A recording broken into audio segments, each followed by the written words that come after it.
ಆ ವೃಂದಾವನದೊಳಗೆ ವೆಂಕಟರಮಣ ದರ್ಶನ ಕೊಟ್ಟ ಜಾಗವೇ ಈ ಪವಿತ್ರ ಕ್ಷೇತ್ರ ಅಮ್ಮನಕಟ್ಟಿ. ಅವರು ಮಾತಾಡ್ಕೊಂಡು ಇಲ್ಲೇ ಫಿಕ್ಸ್ ಆದ್ರೆ ಫಿಕ್ಸ್ ಆದಾಗ ಮದುವೆ ಆದಾಗ ಇಲ್ಲಿ ಮೊದಲಿಂದ ಈ ಒಂದು ಜಾತ್ರೆಯ ಒಂದು ವಿಷಯ, ಈ ಒಂದು ಆರಾಧನೆ ವಿಶೇಷ ವೈಭವ ಏನಂದ್ರೆ ಇಲ್ಲಿ ಹೆಣ್ಣು ಗಂಡಿನ ವಧುವರದ ಅನ್ವೇಷಣೆ ನಡೀತಿತ್ತು. ಸಾಮಾನ್ಯವಾಗಿ ದೇವಸ್ಥಾನಗಳಲ್ಲಿ ವಿವಿಧ ಧಾರ್ಮಿಕ ಕಾರ್ಯಕ್ರಮ, ಜಾತ್ರೆ, ಆರಾಧನೆಗಳು ನಡೆಯುತ್ತದೆ. ಆದರೆ ಕೊಪ್ಪಳದ ಈ ಸ್ಥಳದಲ್ಲಿ ನಡೆಯುವ ಅಮ್ಮನವರ ಆರಾಧನಾ ಮಹೋತ್ಸವದಲ್ಲಿ ವಧುವರರ ಸಮಾವೇಶವೂ ನಡೆಯುತ್ತದೆ.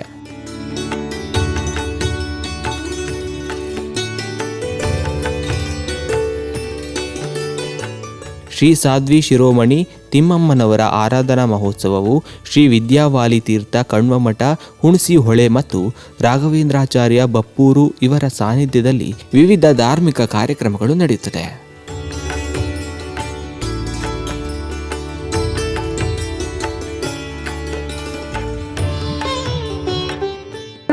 ಸಾಧ್ವಿ ಶಿರೋಮಣಿ ತ್ರಿವೇದಿ ತಿಮ್ಮಮ್ಮನವರು ತೋಡಿಗೆ ಗ್ರಾಮದಲ್ಲಿ ಜನಿಸಿದರು.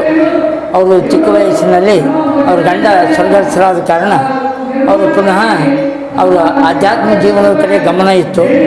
ಈ ವಿಷಯನ ಅವರು ತಮ್ಮ ಮನೆ ಕುಲದೇವರಾದ ಲಕ್ಷ್ಮೀ ವೆಂಕಟೇಶ್ವರ ದೇವರು ಕೊಪ್ಪರಕ್ಕೆ ಹೋಗಿದ್ದರು.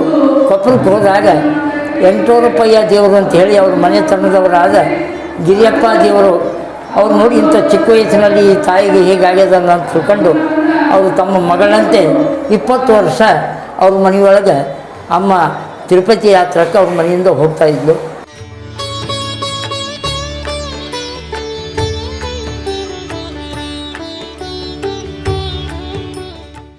ಆಮೇಲೆ ಅಮ್ಮಗೇನಪ್ಪ ಅಂದ್ರೆ 85ನೇ ವಯಸ್ಸಿನಲ್ಲಿ ಈಗಿರ್ತಕ್ಕಂಥ ಗುಡಿ ಅಂತ ಕಾಣಿಸ್ತದೆ, ವೆಂಕಟರಮಣ ಗುಡಿ. ಆ ಗುಡಿ ಅಲ್ಲ, ಅಮ್ಮ ನಮ್ಮನ್ನು ಕಟ್ಟಿ ಅದು. ಆಮೇಲೆ ಅಮ್ಮ ಅಲ್ಲಿ ಬಂದು ಕೂಡ್ತಿದ್ಲು. 85ನೇ ವಯಸ್ಸಿನಾಗ ಕೇಳಿದ್ಲು, ಸ್ವಾಮಿ ವೆಂಕಟೇಶ್ ದೇವರೇ, ನನಗೆ ಕಾಲುಗಳು ನಡಿಯೋಕ್ಕಾಗ್ತಾಯಿಲ್ಲ, ನನಗೆ ನೀವು ಇಲ್ಲೇ ದರ್ಶನ ಕೊಡು ಅಂತ ಕೇಳಿಲ್ಲ ಅಮ್ಮ.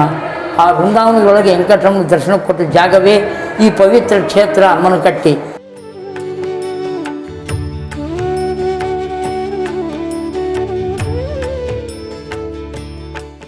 ಈ ಆರಾಧನಾ ಮಹೋತ್ಸವಕ್ಕೆ ರಾಜ್ಯದ ವಿವಿಧ ಭಾಗಗಳಿಂದ ಬ್ರಾಹ್ಮಣ ಸಮಾಜದವರು ಹೆಚ್ಚಾಗಿ ಭಾಗವಹಿಸುತ್ತಾರೆ.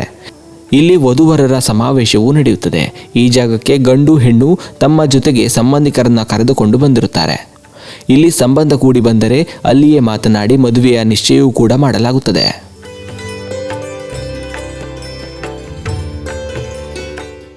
ಈ ಅಮ್ಮನಕಟ್ಟಿಗೆ ಬರಕ್ಕೆ ಒಂದು ಎಷ್ಟು ವರ್ಷ ಆಯ್ತು ರೀ? ನಾವು ಇಲ್ಲಿ ಬರ್ಲಕ್ಕಂತೆಲ್ಲ 20-30 ವರ್ಷ ಆಯ್ತು.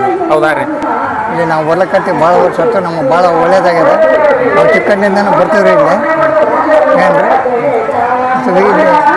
ದೂರ ಊರಿಂದ ಭಾಳ ಜನ ಬರ್ತಾರಂತ. ನಾವು ಭಾಳ ಎಲ್ಲಿ ಬೇಕು ಎಲ್ಲಿದ್ದ ನಮ್ಮ ಅಲ್ಲಿಂದ ಬರ್ತಾರೆ. ಬೆಂಗಳೂರಿಂದ ಬರ್ತಾರೆ, ಮೈಸೂರಿಂದ ಬರ್ತಾರೆ, ಮಂಗಳೂರು, ಆಮೇಲೆ ಮಂಗಳೂರು, ಚಿತ್ರದುರ್ಗ ಎಲ್ಲ ಕಡೆಯಿಂದನೂ ಬರ್ತಾರೆ. ನಾವು ಕಣ್ಣು ಶಾಖ ಮಂದಿ ಅಷ್ಟು ಬರ್ತಾರೆ. ದೂರದಿಂದ ಬಂದವರಿಗೆ ಮಧುವರರ ಬಗ್ಗೆ ಒಂದು ಇಲ್ಲೇ ಮಾಹಿತಿ ಐತೆ ಅಂತಲ್ಲ? ಮಧುವರ ಬಗ್ಗೆ ಮಾಹಿತಿ ಅನ್ನೋದೇನ್ರಿ, ಅವ್ರವ್ರು ಬಂದಿರ್ತಾರೆ ಇಲ್ಲೇ. ಅವ್ರು ಬಂದಾಗ ಅವ್ರವ್ರು ಕೆಲವು ಮಂದಿ ಇಲ್ಲೇ ಕೂತ್ಕೊಂಡು ವಿಚಾರ ಮಾಡಿ ಅಲ್ಲೇ ಗೊತ್ತಿರ್ತದ್ರೆ ಸ್ವಲ್ಪ ಅವ್ರವ್ರು ಮಾತಾಡ್ಕೊಂಡು ಇಲ್ಲೇ ಫಿಕ್ಸ್ ಆದ್ರೆ ಫಿಕ್ಸ್ ಆದಾಗ ಮದುವೆ ಆದಾಗ ಇಲ್ಲಿ. ಈ ಜಾಗದಲ್ಲಿ ನಿಶ್ಚಯಿಸಿ ಮದುವೆಯಾದವರು ಮುಂದೆ ತಮ್ಮ ಮಕ್ಕಳನ್ನು ಇದೇ ಜಾಗದಲ್ಲಿ ಕರೆದುಕೊಂಡು ಬಂದು ನಿಶ್ಚಯಿಸಿ ಮದುವೆ ಮಾಡಿದರೆ ಒಳ್ಳೆಯದಾಗುತ್ತದೆ ಎಂಬ ಭಾವನೆ ಇದೆ.